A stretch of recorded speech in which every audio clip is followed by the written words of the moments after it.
Adopter l'e-attitude, ça veut dire être ouvert d'esprit, se dire ne pas avoir peur, se dire que c'est quelque chose qui va nous aider et qu'on peut en retirer des bénéfices, de la productivité, de la valeur pour notre activité, pour nos clients, au mieux rendre nos services.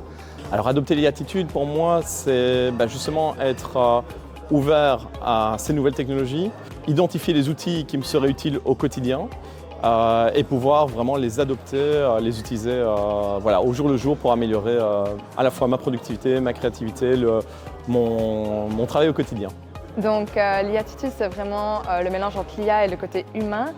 Pour moi, ce qui va être le plus grand challenge et la chose la plus intéressante, c'est d'adapter l'IA pour d'autres générations, d'autres types de personnes qui ont moins l'habitude d'utiliser ce genre d'outils et que ça devienne vraiment de l'aide pour eux et pas un travail juste supplémentaire et que ça devienne vraiment intéressant pour tout type de génération et de personnes à utiliser dans le monde du travail.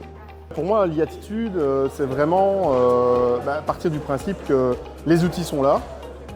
Il faut les utiliser. On doit être aidé parce que de plus en plus l'environnement est complexe, l'environnement digital est complexe. Et on peut être aidé par des outils comme ChatGPT ou autres.